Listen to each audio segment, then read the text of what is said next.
today we'll be creating a sketchbook using this kind of binding here. This is called Japanese book binding. It's one form of it anyway. So it is basically sewing. There's an even number of holes that we use, okay, to do this kind of sewing. So I'm going to show you the technique for that. I just wanted to show you this little book that I made. It has all the priest cards of priests that I know.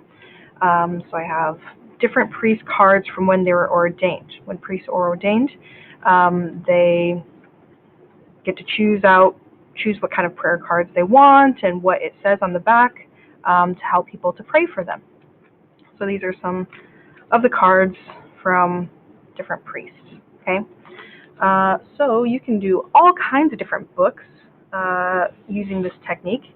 Today we're going to do a little sketchbook. So I have 2 pieces of colored paper. Okay, you can also use cardstock, would also be really nice. It would give it a little bit more, just make it a little bit tougher, you know. And then just some blank pieces of paper. Okay, so this is just copy paper, but you can use any kind of paper. So what I'm going to do first is I'm going to line up all my paper. I'm going to put my covers on the front and the back. Make sure it's nice and lined up. Okay.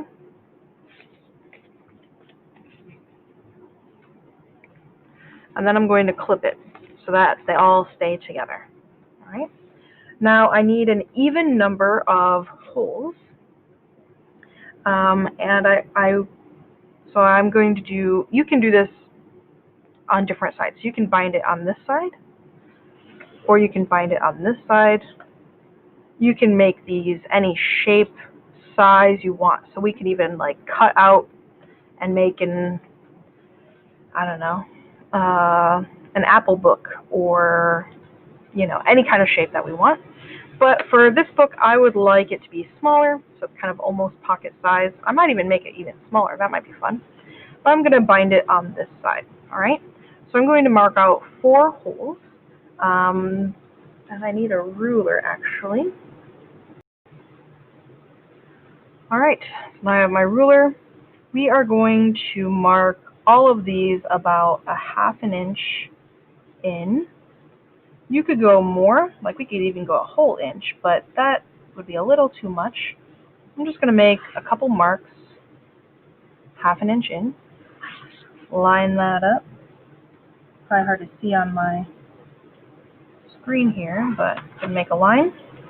And now I'm going to mark where I want the holes to be. Now, it kind of works out if I kind of put this even so that there's a little bit there and a little bit there. I have enough for 4 holes right on the inch lines.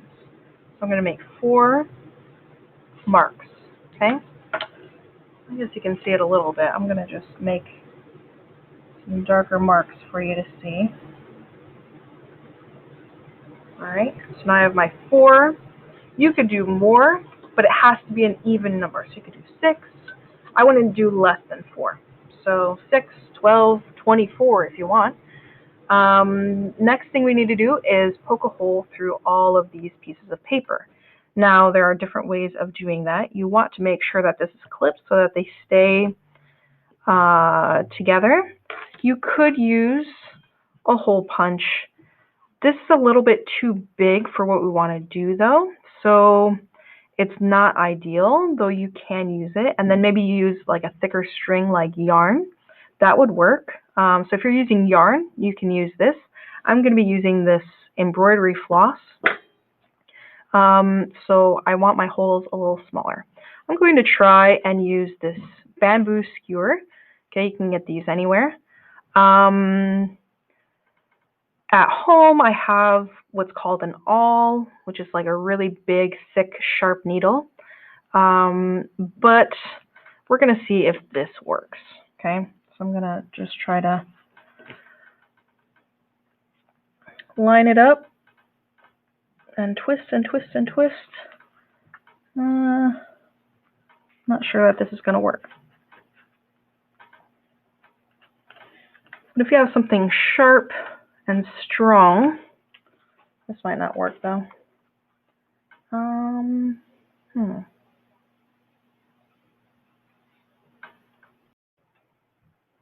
All right, so that didn't work. So what I'm going to do, I found a hole punch that has a smaller hole. So I'm going to do that. So I'm going to line that up. Actually, that should work out perfectly.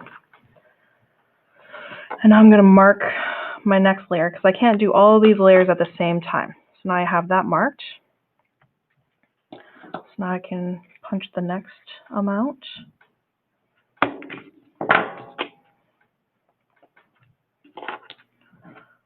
And the last amount. All right, so now I have a nice hole going all the way through. And actually, that's a perfect size. So let's do that to the rest of these.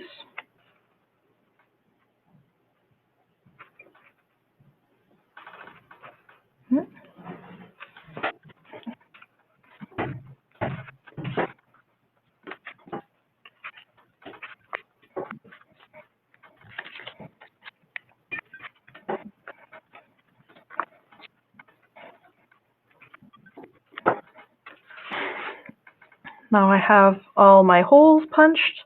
I can now start threading my needle. Okay, so here's my needle case. I'm going to take the needle out of there and thread my needle. Now you want a good amount of thread. Usually you only want about in your forearm's length of thread. But for this we don't really want to run out. So we're going to do like a good amount of thread so that we don't run out. Thread my needle.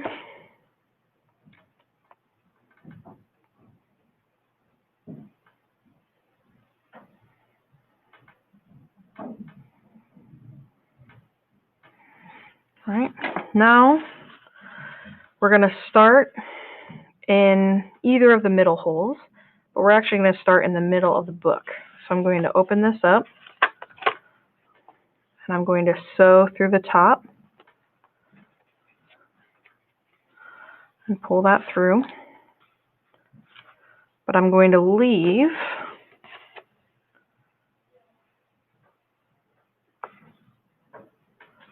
about that much thread in there, okay? So now I'm going to take my needle. I'm going to go around through that same hole all the way through. I'm going to pull slowly and gently so my string doesn't get tangled, and then I'm going to pull nice and tight. You want this to be nice and tight as you can. All right. Next, we're going to go, let's see which direction we go. I think we go this way. So I'm going through all of them.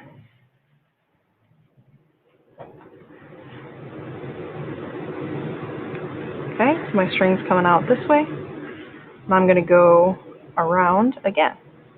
I'm going to go through that same hole so that we make this loop, which is going to bind the pages together.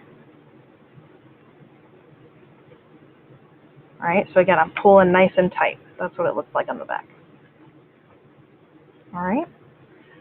Next, we're going to go again through that same hole, but this time we're going to have our loop go on the side here. Oops, I did that wrong.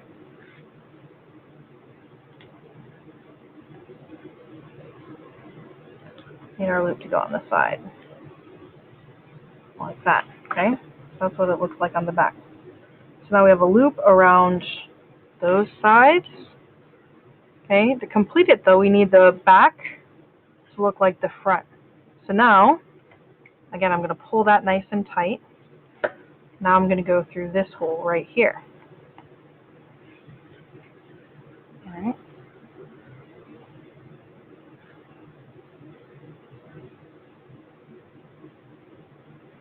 Again, pulling nice and tight. All right, you might guess where we're going to go next. Right here.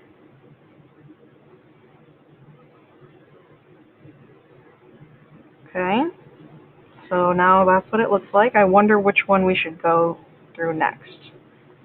We don't have a loop around here yet, so we need to make sure that that gets nice and cinched together.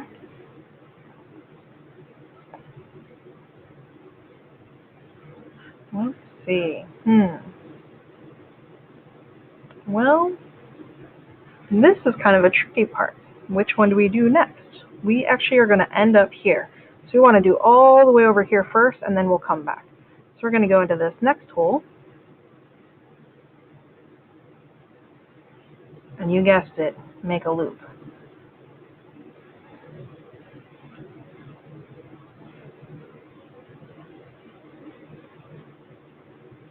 Okay, that's what it looks like on the back. So let's make this last loop over here by going in.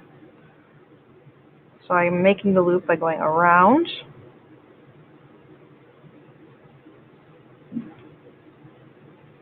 Through that hole. Okay, so that's what it looks like there. We're almost there. So now we need to close up that. Again, pulling tight every single time. And then last, we need to go in this hole, but actually we need to go through half the page again. So remember, we started out, so I can actually take this clip off now. We started out with that string in the middle. Let's find it. There it is. All right, so I want to sew from the back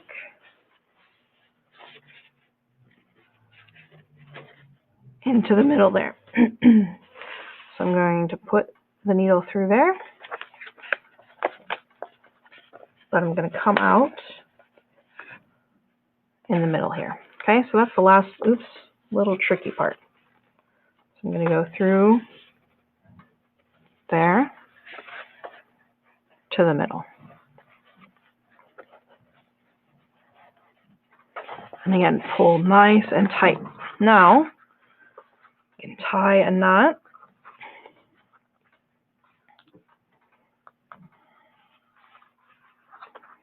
So I'm going to tie that twice.